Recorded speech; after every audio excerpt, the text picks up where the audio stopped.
நடிகர் விஜயால் ஏற்பட்ட விபரீதங்கள் இன்னும் அடங்கிய பாடில்லை. இந்த நடிகர் விஜய் ஒரு பண்பட்ட மனிதராக இல்லை. பண்பட்ட மனிதராக இருந்தால்தான் பண்பட்ட தலைவனாக முடியும். ஒரு மனித பண்புகளே இல்லாதவர் என்பதை கடந்த கால நினைவுகள் தமிழ்நாட்டிற்கு விஜயை பற்றிய உண்மையான நிறத்தை தோலுரித்து காட்டிவிட்டது. இவரை இந்த அரசியலுக்கு யார் வர சொன்ன? தமிழ்நாட்டில் என்ன குறைபாடை கண்டுட்டாங்க? இவர் யாருக்கு என்ன தெரியாது தமிழ்நாட்டில்?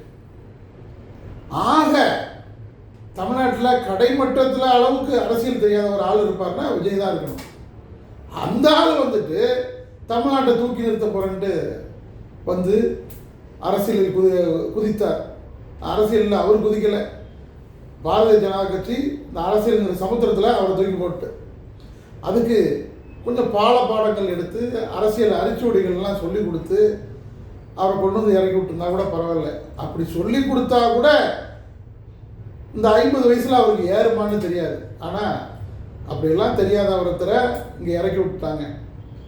இறக்கி விட்ட பிறகுதான் ஆப்பு அசைச்ச குரங்கு மாதிரி விஜயோட வாள் மாட்டிக்கிட்டு அதற்கு பல குடும்பங்கள் தங்களுடைய உறவுகளை இழக்க வேண்டிய நிலை ஏற்பட்டு விட்டது. சரி, நம்ம அனுப்பிவிட்ட ஆளு சொதப்பிட்டானே அப்படின்று எப்படியாவது இந்த பணியை திராவிட முன்னேற்ற கழக ஆட்சி மீது போட்டு இந்த ஆட்சியை வீட்டுக்கு அனுப்பிடணும் அப்படிங்கிற நோக்கத்தோட பாரதிய ஜனதா கட்சி முன்னாள் நடிகை ஹேமமாலினி போன்றவர்கள்லாம் அனுப்பிவிட்டாங்க. நிர்மலா சீதாராமன் வந்தாங்க.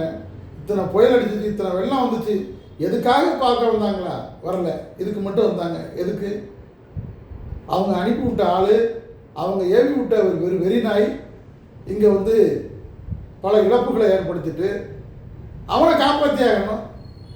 அதே நேரத்தில் திராவிட முன்னேற்ற கழகத்தினுடைய ஆட்சியுடைய குறைபாடுன்னு சொல்லி ஏதாவது ஒரு காரணத்தை சொல்லி அவங்க மேலே களங்கத்தை ஏற்படுத்தணும் அல்லது ஆட்சியை கலைக்கணும் அப்படிங்கிற நோக்கத்தோடு தான் இவங்கெல்லாம் வந்தாங்க. தம்பி அண்ணாமலை கூட அதற்குரிய முயற்சிகள்லாம் எடுத்து பார்த்தாரு, எதுவுமே பலிக்கலை. இதெல்லாம் தப்பெல்லாம் செஞ்சுட்டு நீதிமன்றத்துக்கு வேற போகிறாங்க. யார்? நடிகர் விஜயோடைய அவரே தளபதினு சொல்கிறாங்க. அவருடைய தளபதிகள் நீதிமன்றத்துக்கு போகிறாங்க. நீதிமன்றத்தில் சாட்டையால் விளாசுன்னு விளாசிட்டாங்க. அதுக்கு பிறகுதான் அண்ணாமலையும் இந்த வேலை நமக்கு வேண்டான்னு இன்னைக்கு விட்டேத்தியாக கையை உதறிட்டு பேட்டி கொடுக்குறாரு. டிவி கிட்ட போய் கேளுங்க அப்படின்னு சொல்லி சொல்கிறார். அப்படி ஒரு சூழ்நிலை ஆகிப்போச்சு. பலர் நினைக்கலாம், ஏன் விஜயை இன்னும் கைது பண்ண மாட்டேங்கிறாரு முதலமைச்சர்? ஏன் அதுக்கு உத்தரவு போட மாட்டேங்கிறாரு? விஜய் ஏன் முதல் தகவல் இருக்கு இல்லையே சேர்க்கலை அப்படின்னு சொல்லி நினைக்கலாம். ஆனால் முதலமைச்சர் மு.க. ஸ்டாலின் அவர்கள் மிக பண்பட்ட ஒரு அரசியல்வாதியாக, மிக பண்பட்ட ஒரு தலைவராக, தேர்ந்த தலைவராக அவர் செயல்பட்டு இருக்கார். அதனால தான் விஜய் மேலே நடவடிக்கை எடுக்கலை. இவர் அது மேலே கை வைப்பார். இந்த இருக்கிற சில்வண்டுகள்லாம் ஒரு 10 வயசு 15 வயசு சில்வண்டுகள்லாம் ஏதாவது ஒன்று ஒரு இதுகளை பண்ணோம்.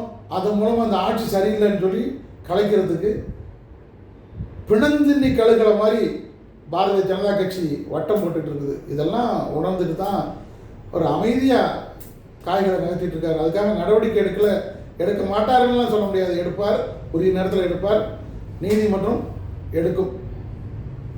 அதுதான் ஒரு பண்பட்ட தலைவராக அவர் செஞ்சிட்டு இருக்கார். ஆனால் இந்த விஜய்க்கு அந்த ஒரு ஒரு ஒரு மனிதனுக்கு, சாதாரணமாக மனிதனுக்கு இருக்க வேண்டிய பண்புல ஒரு 1000ல் 1 பங்கு கூட இல்லைங்கிறத அவருடைய 4 நிமிட பேட்டி மூலமாக தெரிவிச்சிட்டார். அதுலேயும் நடந்த தப்புக்கு நாமளும் காரணம் தானே, நம்ம இதெல்லாம் சரி பண்ணியிருக்கணும், நம்ம இதெல்லாம் கடைபிடிச்சிருக்கணும், இதெல்லாம் நம்ம கடைபிடிக்காமல் விட்டது தப்பு தானே அப்படிங்கிற கொஞ்சம் கூட அந்த உணர்வு இல்லாமல் முதலமைச்சரை சவாலுக்கு இழுக்கிறார். அவர் சவால் விட்டு போட்டு இது மாதிரி 1000 பேரை முதலமைச்சர் பார்த்தவர், 1000 தலைவர்களை பார்த்தவர். அவர் இதுக்கெல்லாம் பயப்பட மாட்டார். இதில் வந்து பாஜகவுடைய ஒரே நோக்கம் அமைதியாக நடந்துக்கிட்டு இருக்கிற, நல்ல முறையில் நடந்துக்கிட்டு இருக்கிற தமிழ்நாட்டு அரசை எப்படியாவது கலைக்கணுங்கிறது தான் அவங்களுடைய நோக்கமாக இருக்குது. அதை தெரிஞ்சுக்கிட்டு தான் தலைவர் முதலமைச்சர் ஸ்டாலின் அவர்கள் ரொம்ப நிதானமாக அடிகளை எடுத்து வைத்துட்டு இருக்கிறாரு. எல்லாரும் எதிர்பார்க்கிற தீர்ப்பை, நிகழ்வை நீதிமன்றமே கொடுக்கும். யாரை கைது பண்ணணும், யாரை வழக்கில் சேர்க்கணும், யாரெல்லாம் இதில் குற்றவாளிகள் அப்படிங்கிறதெல்லாம், எதிரிகள் அப்படிங்கிறதெல்லாம் நீதிமன்றமே சுட்டி காட்டும். அதுக்கு பிறகு நடவடிக்கைகள் இருக்கும். முதலமைச்சர் ஸ்டாலின் அவர்களுடைய நடவடிக்கைகளுக்கு, அவர்களுடைய பண்பட்ட அரசியலுக்கு என்னுடைய சிறந்தாழ்ந்த வணக்கங்களை தெரிவித்துக் கொள்கிறேன். நம்ம இருக்கிற இந்த தமிழ்நாடு, இந்தியா இருக்கிற சூழ்நிலையில் தமிழ்நாடு மட்டும்தான் இந்திய ஏகாதிபத்தியம் ஏற்றுக்கிற மக்கள் விரோத சட்டங்களுக்கெல்லாம் எதிர்ப்பு தெரிவிச்சுட்டு இருக்குது. தமிழ்நாட்டு மக்களுடைய மாநில உரிமைகளை விட்டுக் கொடுக்கக்கூடாதுங்கிறதுக்கு தமிழ்நாடு முதலமைச்சர் தெளிவாக இருக்கிறாரு. அதற்காக தான் போராடிட்டு இருக்கிறாரு. அவருக்கு நாம் வந்து கரம் கொடுக்கணும், தோல் கொடுக்கணும், அவருடைய முயற்சிகளுக்கு நாம் துணை நிற்கணும் என்று கேட்டுக்கொண்டு, இது போன்ற நடிகர்கள் அல்லது மத சாமியார்கள் இவங்களெல்லாம் நம்பி ஏமாறாதீங்க. அவங்க மேலாம் வெறித்தனமான ஒரு அன்பையோ அல்லது ஒரு வெறியையோ வச்சுக்காதீங்க. அது அப்படி வச்சுக்கிட்டா இளைஞர்களுடைய எதிர்கால வாழ்க்கை வீணாகிவிடும். பெற்றோர்கள் இதெல்லாம் கொஞ்சம் அறிவுறுத்தணும் அப்படி என்று கேட்டுக்கொள்கிறேன். மீண்டும் அடுத்த காணொளியில் சந்திப்போம். நன்றி, வணக்கம்.